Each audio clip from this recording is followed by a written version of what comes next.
Stop playing with me, camera. And this shit better record. Okay, there we go. Hey, what's going on YouTube? It's Kevin. I hope you guys are having a good night. I'm having a good bitch, I'm not even gonna hit stop. I'm having a good night. I just got finished watching R&B Divas LA Reunion Part 1. I had to watch it 2 times to make sure that I caught all the shade, because you know I'm trying to type on the scorpionshow.com, and then I was like, damn, now I gotta do a damn video review because I gotta post that on the website too. So I've been real busy. Make sure y'all check out the scorpionshow.com. Also, please make sure that you start this video off by clicking that thumbs up button, and please make sure that you share this video on Facebook and Twitter, and don't even be afraid to share this video with the R&B Divas LA cast. And I want to first start off by giving a shout out to Wendy fucking Williams. Wendy Williams, this is how you do a goddamn review. Not a review. I can't even get my words. I'm so excited and I don't want to stop. Wendy, this is how you do a fucking reunion. Wendy, you brought up shit from the past. You brought up rumors. You didn't sugarcoat shit. You asked the girls what the girls want to know. And I'm talking about the girls, okay? She asked what everybody wanted to know. And she said what came to her mind. She cursed the producers out for doing not being there. Wendy, you fucking did your job. And this, you know, anybody that wants to host a damn reunion show, because I want to host a reunion show in the future, this is how you do it. So Wendy, thank you for setting that bar high, because I don't know who be hiring these people to do Basketball Wives reunion, or who did the R&B Divas, the original cast. Wendy, your ass need to be back to do R&B Divas whenever they come back.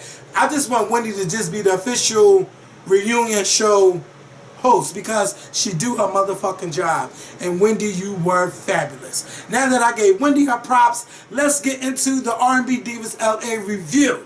So Wendy starts off, she gave everybody a compliment. Everybody did look like nice. And this is the first time that I can remember where everybody looks good. Even Kelly Price looked good. You know, a lot of people been saying a lot of mean stuff about Kelly Price, but Kelly, you went in that reunion, your face was beat, your hair was done, your dress looked nice, everything about everything was just good. Everybody looked good.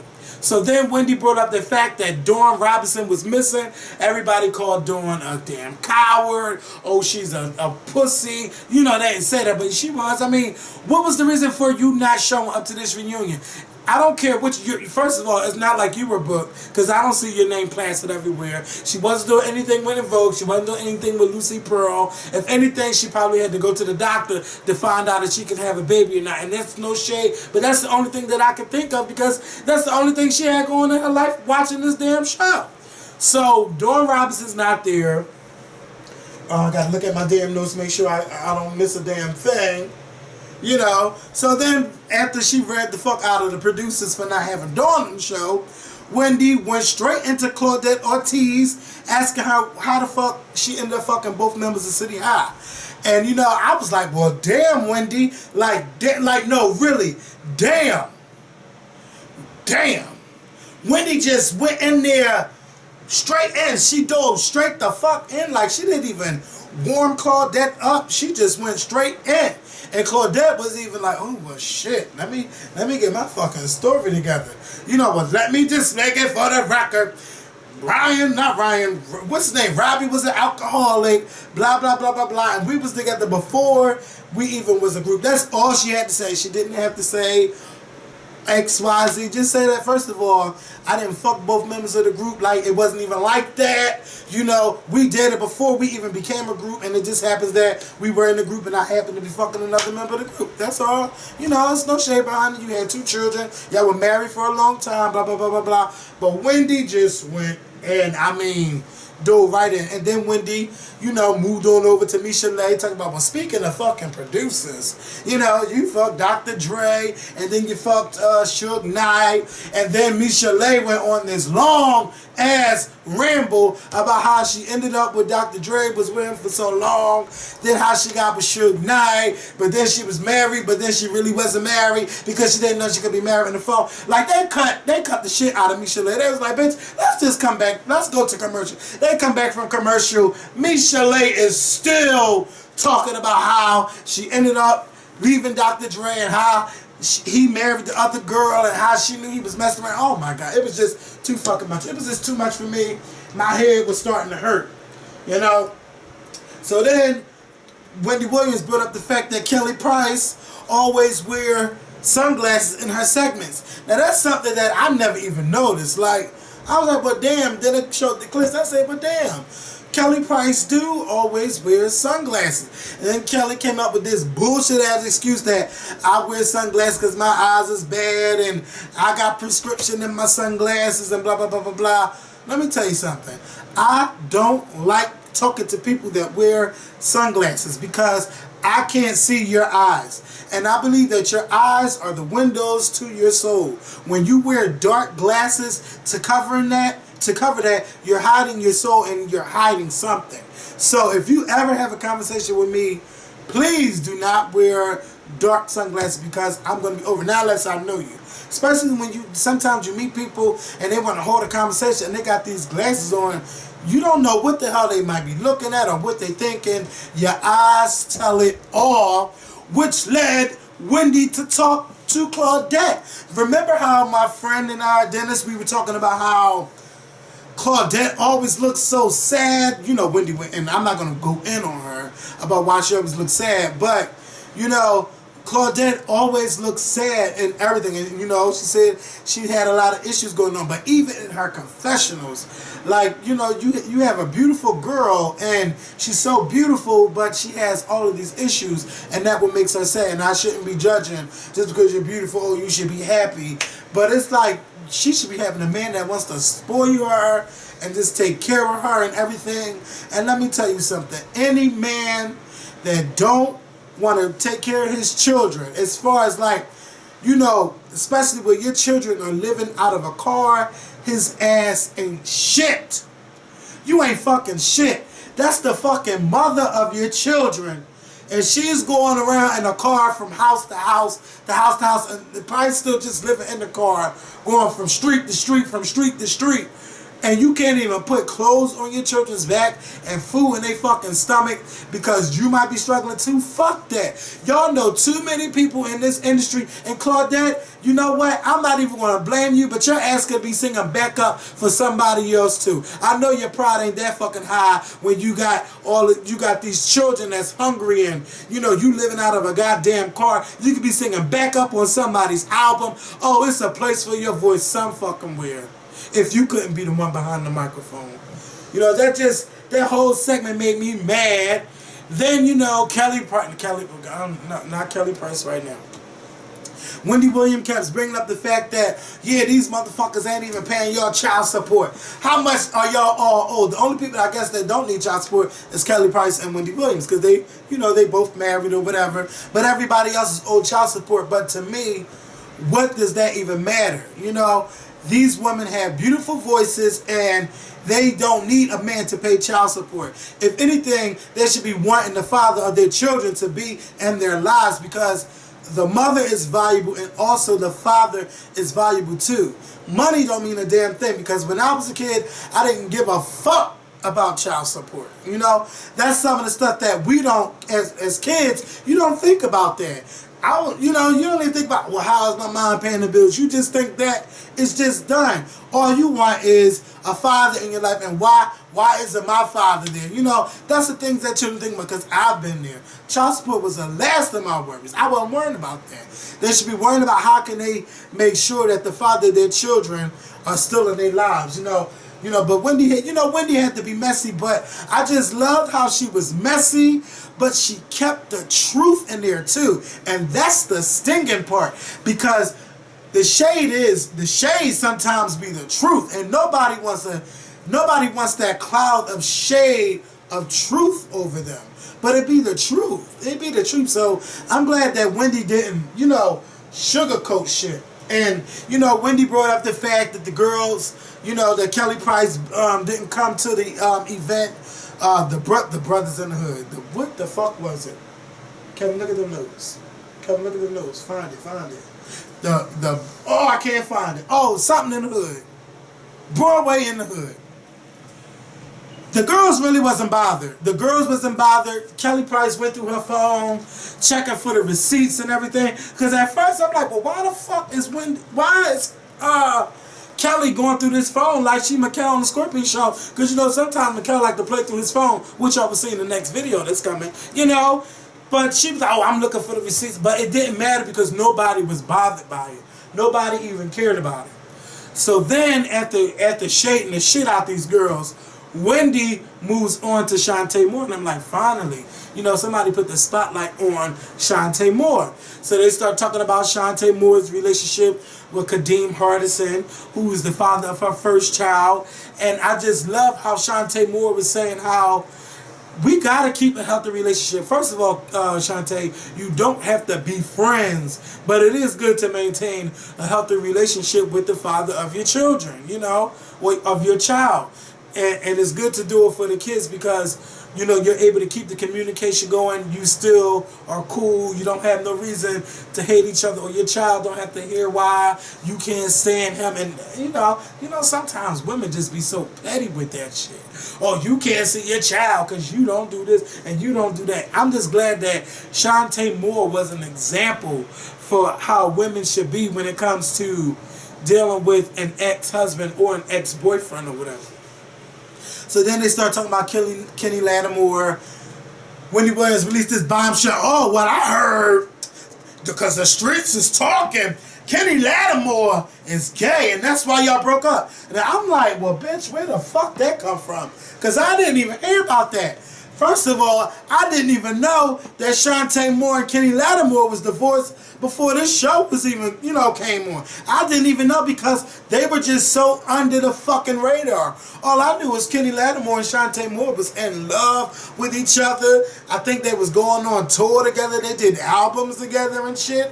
I just thought they had the perfect relationship. And, you know, Shantae tiptoed around the fucking question about Kenny being gay. And finally she just said, bitch, I'll let him answer it. Because I don't need to answer it. You know?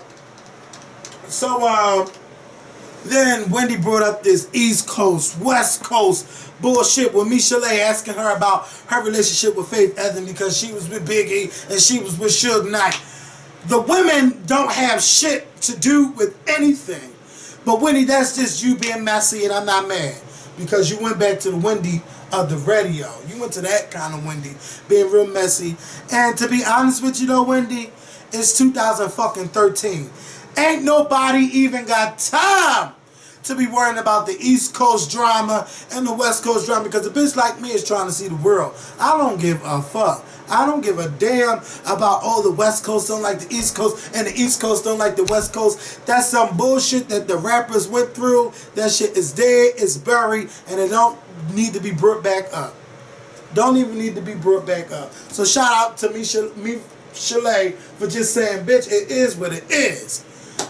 So then, you know, let me look at my notes. Okay, so they start talking about Kelly Price and the monologues and all this and that. No. Before we talk about that, Wendy Williams brought up the fact that Kelly Price allegedly subliminally tweeted Mariah Carey. Now, that's something that Kelly Price will not admit to, but it is what it is, and I'm going to just leave it at Kelly Price, she threw shade at Mariah Carey. And this is not just for Kelly Price. This goes for all celebrities out there. Please stop subliminally tweeting. It doesn't matter if you don't act them. You got a lot of followers. They are not dumb. They will be able to pick up and detect. Shout out to Patty LaHelle.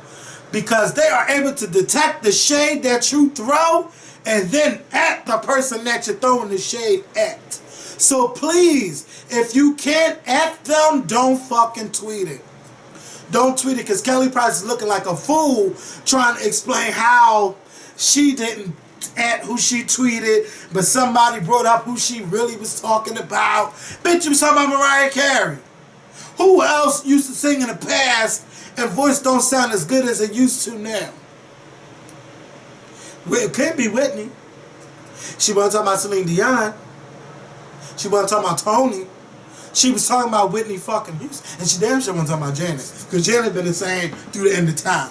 From back then to now, she's still the same. So anyway, shout out to Janet. I miss Janet. Janet, you need to come back out with a new album, like real soon. So anyway, stop the subliminal tweeting. Now let's get to the monologues. Let me tell you what irked the fuck out of me. What irked me is they all brought up how fake R&B Divas LA is. They all just brought it up and just threw it on the table. And that's what made me mad. Because I'm tired of these fake ass reality shows. You got 6 fucking women on one show. So out of 6 women on the show, you mean to tell me y'all couldn't find no drama anywhere? Even if it wasn't no drama. The first couple of episodes, the show of R&B Divas LA was good. You didn't even need Kelly Price to be a bitch. You didn't need her to sacrifice her damn career, her soul. You got people cursing her out every fucking week. We curse Kelly Price the fuck out. We cursed Kelly Price the fuck. Oh my God. Oh, she was so many fat bitches. She was damned to hell. I'll never buy a Kelly Price album. I'll never do this. I'll never do that.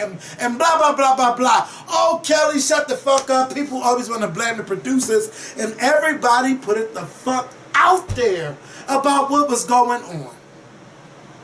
But Kelly, I would never sacrifice my brand like that to be a bitch, just to be on TV, just because producers fear that nobody will watch the show. That's why y'all there to set a fucking example of how R&B divas should be acting. No R&B divas should be out there fighting and arguing with each other. You ever see Tina and fucking Patty argue with each other? If any arguing they was doing, they was arguing on that motherfucking microphone at each other. Or maybe Patti LaBelle and Diana Ross, and I know they had they fucking shit going on back in the day. We don't need all of these divas fighting each other and shit. And you know, I hope that one day Michel'le and Tamar get their shit together and do a fucking song together. All of this fighting over dumb shit. All of y'all divas need to stop this fucking fighting. Get on that microphone. Y'all need to be fighting to get on the motherfucking radio and stop letting these auto-tune pop bitches take y'all spot. That's what y'all should be fighting against. But anyway, I was just pissed off at how fake everything was. They're like, are you talking about what we discussed behind the scenes or what happened on the show? Like, I'm like, what? What? Are you fucking kidding me? Like, we could have seen a show where they all was making their different albums and challenging each other. Who can sing the best or who can write the best song for one another? Who could do this? Who could do that? And they're arguing about a fucking monologue. And then Lil Mo just said, bitch, I was never here for a monologue. But you know what? She was there because she trying to get the fuck back out. You know, she trying to get her shit back out. So she took that opportunity. Bitch got 4 fucking kids. Probably 5. You know, I don't know how many kids she got. I don't know if her husband got any kids on the side or whatever. But shit, they gotta fucking eat. And you want them to eat by creating this drama of a monologue and who's the boss and who's this and who's that. That just made me mad. I know that every reality show has to have some type of drama, but it shouldn't be at the expense of one artist. Now, who knows what be going on with Nikki Gilbert and stuff. Like, I'm just mad at the fucking fakery that's going on. But you know what? I don't know. I don't know. I don't know anymore. I don't know who to fucking curse out now. It would have been much better if we never knew what the producers said and all of that. Shit, you can look at Love and Hip Hop and see that shit is scripted. Oh my God. But I'm just mad that they just all threw the R&B production, R&B Divas LA production under the fucking bus. They all threw the shit under the bus. And now, I don't know. I don't fucking know no more. So anyway, I want to know what y'all think about it. You know, I done curse these girls out. I curse everybody. Oh my God. Let me get off this camera so I can get ready to go to bed. I'll talk to y'all later. Peace.